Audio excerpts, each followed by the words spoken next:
book? If a child feels seen by this story, that means that they have been the victim of a predator. That means that they have either been raped by a family member, they've experienced and your proof of that is what? This is an interview on MSNBC with Joe Reed interviewing the co-founder of Moms of Liberty. The question I'm asking is, what is the expertise that you have and other Moms for Liberty advocates have to decide that a book, an award-winning book like All Boys Aren't Blue, isn't appropriate for students to read? What is your expertise? What a tragic story of a young man who's anally raped by his adult family member. So you have incest, rape, pedophilia. Joy, you said you'd let me answer, so sure. I'm going to answer Please for do. you. In what context is a strap-on dildo acceptable for public school? I mean, that's my question to you. Tell me what the context around the strap-on dildo or the rape of a minor child by a teacher. Hold on a second. No, we're talking about public school. One moment. All right. So now you've asked me questions. Sure. I'm going to answer it. Okay. Well, who is the main character? What's the name of the main character in All Boys Aren't Blue? You're asking me right now. You just gave me very specific information about this book, so you're presenting yourself as somebody expert. It's the gentleman. Hold on.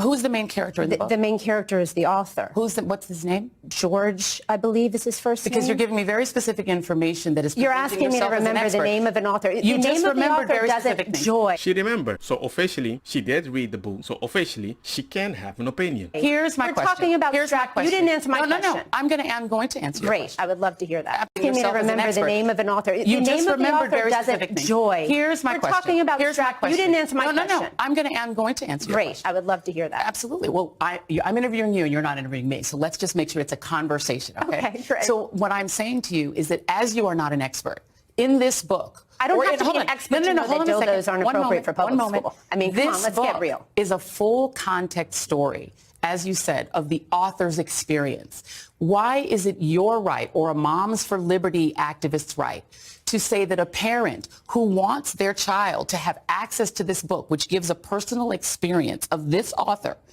why doesn't a liberal parent, for instance, or a parent of an LGBTQ kid, why don't they have a right for their child to just have access to this book? Why is it your right to say they can't? So, again, we're talking about incest, rape, and pedophilia. And Boy, each parent, each parent has to decide what is appropriate for their child to read. So I want you to answer. I'm going to ask you one more time. Right. What is your right to tell a parent who wants their child, who might feel seen by this story, why don't they have the right? Why don't they have the right as a parent to say, my child can have access to this book? I would say this. The fact that you took that book instead of a book with a simple message without the sexualization, I think a lot of people could be like, maybe. But the idea that you overtly want to normalize it, that how somebody found themselves in such a odd way, any mother or parent is going to be like, I don't want to learn about that after I've been art. It makes no sense. I'm like, why the extreme? It's like, hey, put the price very high and negotiate to a lower position. If a child feels seen by this story, that means that they have been the victim of a predator. That means that they have either been by a family member, they've experienced and your proof of that is what? You just said that if a child feels seen by this story. What I'm saying, Joy, you're now making assumptions about it. Joy, but if a child has been... See, we see the book as if I need to read a book so I can relate. If a child feels seen by this story, that means that they have been the victim of a predator. And your proof of that is what? Joy. You're now making assumptions. You are reading a book which might relate to something, which is the powerful message you want to promote there. But when we talk about what you're promoting in the book, that you're relating, then you're like, oh, you're assuming. How am I assuming? It's a reason why you don't have Bibles at school. Because you don't want people to relate to that. We should do a lot better than put a book on the library Now you're literally shelf. creating a story behind a child that you don't know. Let me show you a form. This is a form that can be obtained in Broward County, Florida. Okay. I'm going to show it to the audience, and then I'm going to show it to you. Okay. This is called the opt. Yeah, please. I'm going to hand it to you. So it's called the opt-out form. Okay. An opt-out form would allow any parent, because you said you are in favor of parental rights. I am. It would allow any parent to opt out of their child being able to take books out of the library without their parents' permission.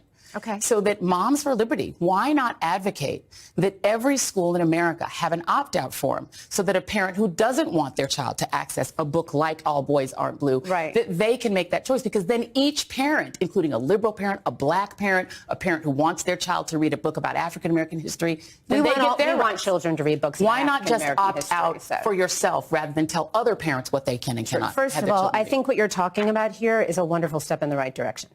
We should be having conversations about this. This is about local control. A lot of these decisions are made at the local school board level, and that's where these decisions should be made. And there should be vibrant conversations about what's happening in our public schools and what kids have access to. Joy, however, maybe we could just put all the books with all the graphic sexual content, the dildos, the rape, the incest. I'm sorry. Let's do I'm so sorry. Let's do a back room. Excuse me. Let's put a curtain up in the library First like of all, they used hold to on. do One moment. in the video stores. Remember the we were books little that Moms and you for would go to the Liberty, video store the books that Moms for and they Liberty, put those the books that Moms for videos Liberty, with pornography I know that you. curtain. I've seen. We could just do that in I the have public seen library. tapes of Does what that Moms for sound Liberty does, appropriate? and you all go into school board meetings and you read graphic stuff. Disingenuous conversation. No, it's not. There's America used to understand that there's something Beloved, called age-appropriate content. We don't mind the book exactly that you can explain stuff and people can pick and choose.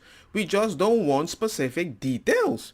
And the whole idea that you're like, well, we don't want those sections. They can pick and choose. I'm like, bruh, come on.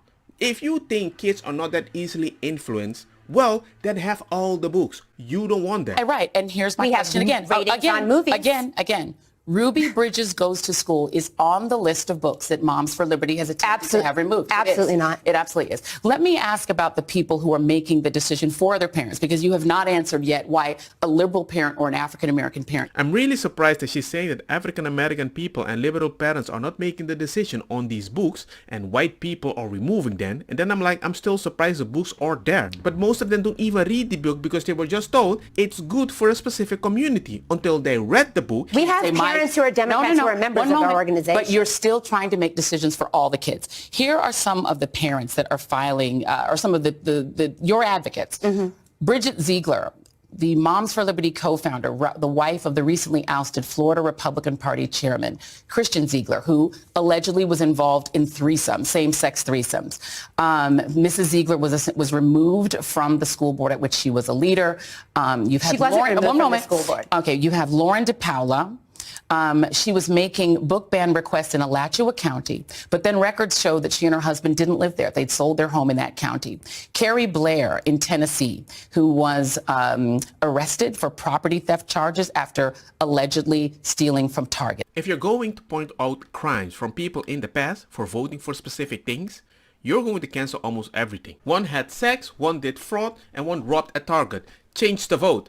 Age-appropriate book for children. You're just diverting the conversation. I don't think watching Cinderella and adding a rrr makes me realize, oh, that's why I'm heterosexual. It makes no sense. So the whole idea that people promote a very traumatic experience as a way to find yourself, I didn't bring the R word. You did. And when I don't like the story to find yourself through that path, I'm assuming, I'm going to assume you're going to like this video because you want more people to talk about this, understand, and have a honest dialogue to find the middle ground without anybody pointing, you're far left, for a right winger.